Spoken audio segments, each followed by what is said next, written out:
Assalamualaikum warahmatullahi wabarakatuh. Salam literasi untuk semua mahasiswa yang rajin membaca dan menulis. Pada kesempatan ini, saya akan membahas cara menerapkan aturan penulisan dalam Pedoman Umum Ejaan Bahasa Indonesia saat kita menyusun sebuah karya tulis.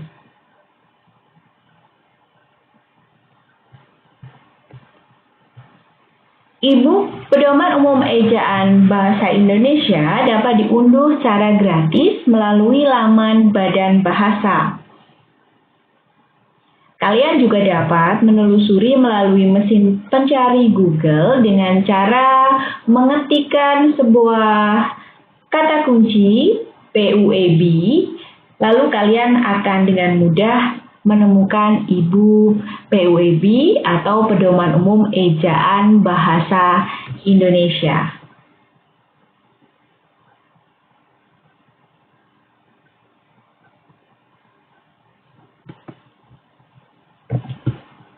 Secara umum, Pedoman Umum Ejaan Bahasa Indonesia memuat hal-hal dasar dalam menulis, di antaranya tentang pemakaian huruf, penulisan kata, pemakaian tanda baca, dan penulisan unsur serapan. Jika dibaca sekilas, tampak berisi hal-hal yang sangat sederhana. Namun, banyak penulis, khususnya penulis pemula, yang melakukan kesalahan ejaan dalam karya tulisnya. Padahal, belajar teori dasar menulis sudah sering dipelajari.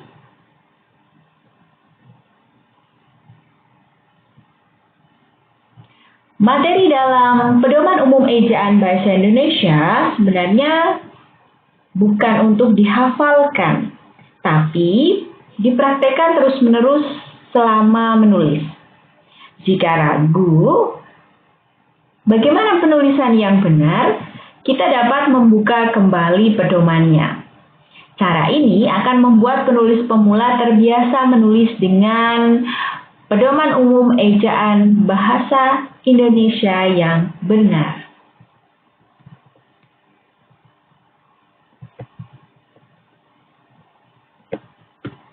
Pembahasan yang pertama, di dalam Pedoman Umum Ejaan Bahasa Indonesia dijelaskan tentang pemakaian huruf. Di dalam e-book PUEB dijelaskan tentang huruf abjad, huruf vokal, huruf konsonan, huruf diftong, huruf gabungan huruf konsonan, huruf kapital, huruf miring, juga huruf tebal. Saat menulis, biasanya penulis pemula banyak melakukan kesalahan penulisan pada bagian penulisan huruf kapital, huruf miring, dan huruf tebal.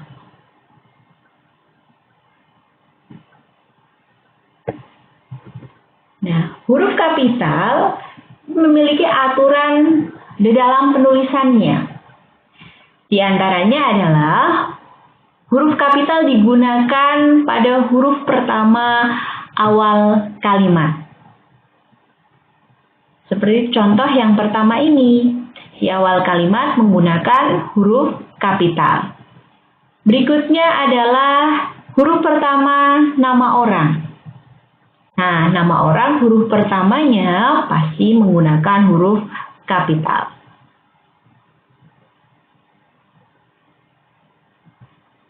Nah, ini yang tidak menggunakan huruf kapital, nama jenis, satuan ukuran, kata yang bermakna anak dari, dan kata tugas itu tidak menggunakan huruf kapital.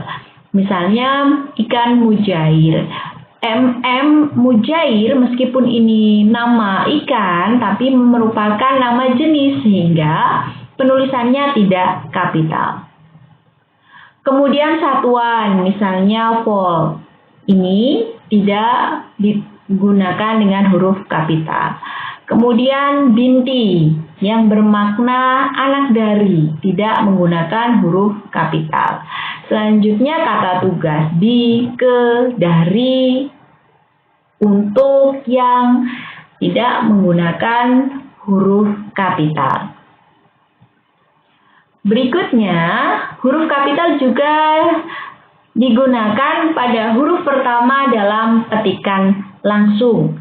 Seperti contoh yang terakhir, di dalam petikan langsung, maka huruf pertamanya menggunakan huruf kapital.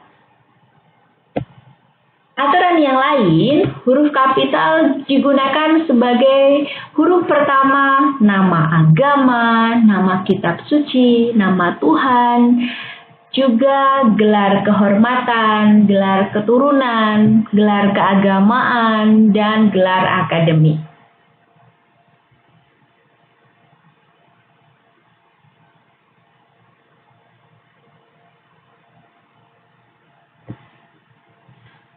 Huruf kapital juga digunakan pada huruf pertama nama jabatan, pangkat, instansi, tempat, bangsa, termasuk suku bangsa, nama tahun, bulan, hari, bahasa, peristiwa sejarah, kemudian nama geografi, tapi nama geografi yang tidak menjadi bagian dari nama diri dan bukan nama jenis. Misalnya danau, berenang di danau, maka D-nya tidak perlu kapital. Jeruk Bali, maka B-nya tidak perlu kapital. Kemudian huruf kapital digunakan juga pada huruf pertama nama hari raya. Misalnya Idul Fitri, maka huruf I pada kata Idul Fitri adalah huruf kapital. Penggunaan huruf kapital yang lain yaitu pada nama negara, sebuah lembaga, badan, nama organisasi, dokumen, judul buku, judul karangan, termasuk judul artikel, judul makalah, majalah, surat kabar, termasuk juga pada singkatan, baik itu singkatan gelar, pangkat, maupun sapaan. Huruf kapital juga digunakan pada hubungan kekerabatan. Nah, khususnya hubungan kekerabatan dalam sapaan. Misalnya menyapa, kapan Bapak berangkat? Tanya ibu, maka B-nya karena langsung menyapa Bapak, maka menggunakan huruf kapital. Kemudian ketika menyampaikan secara langsung, surat ibu sudah saya terima, maka I-nya kapital. Saya selalu melihat ibu membaca buku. Ini kan bercerita, tidak dalam sapaan, maka I pada contoh yang ketiga tidak ditulis dengan huruf kapital. Selanjutnya, huruf kapital juga digunakan pada kata ganti Anda. Anda itu A, huruf A pada kata Anda selalu kapital, dimanapun posisinya. Nah, itulah tentang aturan penggunaan huruf kapital. Saat menulis, jangan dilupakan pedoman ini. Berikutnya mengenai penggunaan huruf miring. Huruf miring itu biasa digunakan pada judul buku, nama majalah, nama surat kabar yang dikutip dalam tulisan. Misalnya di dalam saat menulis, kemudian menyebutkan judul buku tertentu di dalam tulisan kita, maka judul buku dalam tulisan kita itu dicetak miring. Huruf miring juga digunakan untuk menegaskan atau mengkhususkan huruf, bagian kata, termasuk juga kelompok kata dalam sebuah kalimat. Dan yang paling populer, huruf miring digunakan untuk menuliskan ungkapan dalam bahasa daerah maupun bahasa asing. Ketika kita menulisnya dengan bahasa Indonesia, maka tulisan yang ditulis dengan bahasa Jawa atau bahasa daerah, bahasa Inggris itu dicetak miring. Aturan yang lain mengenai penggunaan huruf tebal. Huruf tebal digunakan untuk menegaskan bagian tulisan. termasuk juga menegaskan bagian karangan seperti judul buku, bab, atau subbab. Nah, selanjutnya tentang penulisan kata. Jadi ada beragam pembahasan tentang kata, mulai dari kata dasar. Ini ditulis sebagai satu kesatuan. Nah, di dalam kamus, bagaimana penulisan kata tertentu yang tepat bisa diperiksa di dalam kamus. Kemudian ada kata berimbuhan. Imbuhan ditulis serangkai dengan bentuk dasarnya. Kemudian ada bentuk ulang, kata ulang. Ditulis dengan menggunakan tanda hubung. Kemudian ada gabungan kata. Gabungan kata yang lazim disebut dengan kata majemuk. Selanjutnya tentang pembahasan tentang pemanggalan kata. Ini juga dibahas dalam buku pedoman umum ejaan bahasa Indonesia. Berikutnya ada kata depan, di, ke, dari, itu selalu ditulis terpisah dari kata yang mengikutinya. Berikutnya ada kata ganti, ku, kau, dan yang lainnya. Jadi kata ganti ku dan kau dapat ditulis serangkai dengan kata yang mengikutinya. Ku, mu, dan nya ditulis serangkai dengan kata yang mendahuluinya. Berikutnya kata sandang, si, dan sang. Kata si dan sang ditulis terpisah dari kata yang mengikutinya. Selanjutnya tentang partikel. Ada partikel lah, kah, dan tah. Ditulis serangkai dengan kata yang mendahulunya. Berikutnya ada partikel pun ditulis terpisah dari kata yang mendahulunya. Kemudian partikel per yang berarti demi atau tiap atau mulai ditulis terpisah dari kata yang mengikutinya. Selanjutnya persoalan angka dan bilangan. Bilangan dalam teks dapat dinyatakan dengan satu atau dua kata yang ditulis dengan huruf kecuali jika dipakai secara berurutan seperti dalam perincian. Angka dipakai untuk menyatakan ukuran waktu dan nilai uang. Nah, sekali lagi, dalam persoalan penulisan kata, ketika kita ragu bagaimana penulisan yang benar, kita dapat memeriksanya melalui Kamus Besar Bahasa Indonesia. KBBI atau Kamus Besar Bahasa Indonesia ini dapat diunduh melalui Play Store. Jadi sudah ada aplikasinya di dalam handphone. Jadi tinggal menginstal di dalam handphone, kita miliki KBBI secara daring yang bisa kita akses kapan saja. Cara penggunaannya juga sangat mudah. Kita tinggal mengetikkan kata tertentu yang membuat kita ragu penulisannya, maka kita akan menemukan penulisan kata yang tepat. Seperti contoh ini, misalnya kata Idul Fitri. Idul Fitri, mana yang benar antara A, atau B, atau C, atau D. Kita ketikkan saja di dalam KBBI, maka akan muncul penulisan yang benar. Idul Fitri ditulis serangkai, yang betul adalah A. Berikutnya misalnya Februari. Nah, Februari atau Februari atau yang mana? A, B, C, D. Mana yang tepat? Ketik saja di kamus. Februari. Nah, ternyata ada keterangan yang bentuk tidak baku dari Februari. Berarti yang penulisan yang benar adalah Februari. Kemudian misalnya kata-kata lain dan seterusnya. Ini bisa diperiksa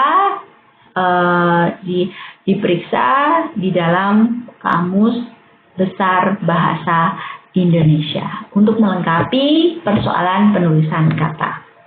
Yang selanjutnya adalah tentang penulisan tanda baca. Ada banyak sekali tanda baca yang dikenal dalam atau yang dibahas di dalam Pedoman Umum Ejaan Bahasa Indonesia. Di antaranya ada tanda baca titik. Ini sudah sangat familiar ya.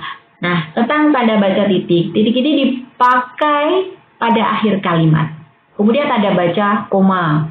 Tanda baca koma dipakai di antara unsur dalam satu pemerincian atau pembilangan. Kemudian ada titik koma, dipakai pada akhir perincian yang berupa klausa. Kemudian ada titik dua, dipakai pada akhir pernyataan lengkap yang diikuti penjelasan. Berikutnya ada tanda pisah. Tanda pisah ini dipakai di antara dua bilangan, bisa tanggal atau tempat yang berarti sampai dengan atau sampai ke. Kemudian ada tanda hubung. Tanda hubung dipakai untuk menyambung unsur kata ulang, biasanya itu. Kemudian ada tanda kurung. Tanda kurung dipakai untuk mengapit tambahan keterangan atau penjelasan. Kemudian ada tanda petik, dipakai untuk mengapit petikan langsung. Ini biasanya digunakan untuk petikan langsung. Kemudian ada tanda petik tunggal, digunakan untuk mengapit petikan yang terdapat dalam petikan lain. Selanjutnya ada tanda seru, sudah sangat jelas ya, untuk mengakhiri ungkapan yang berupa seruan atau perintah.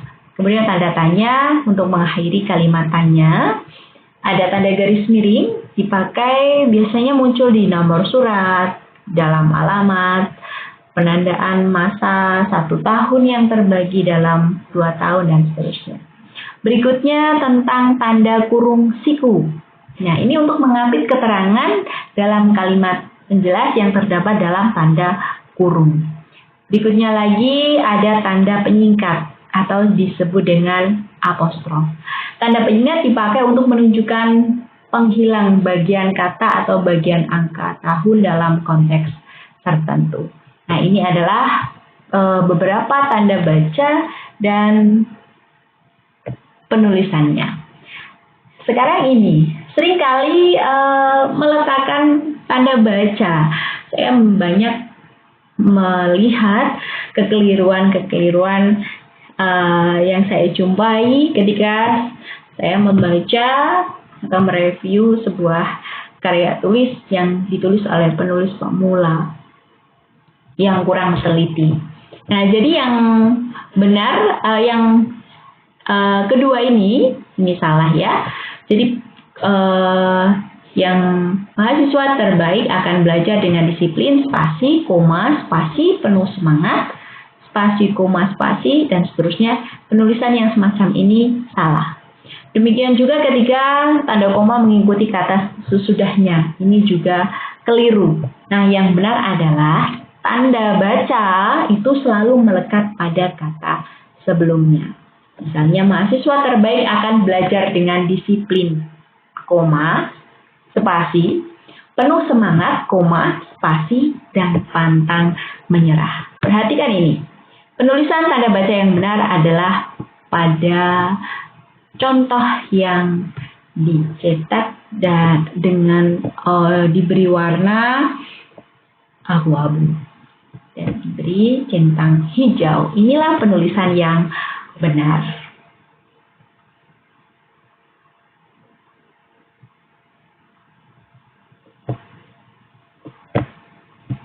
Nah, demikian materi tentang penulisan dengan memperhatikan Pedoman Umum Ejaan Bahasa Indonesia. Terima kasih Anda telah tekun menyimak tayangan ini. Semoga bermanfaat. Jangan lupa diterapkan dalam menulis. Salam literasi. Wassalamualaikum warahmatullahi wabarakatuh.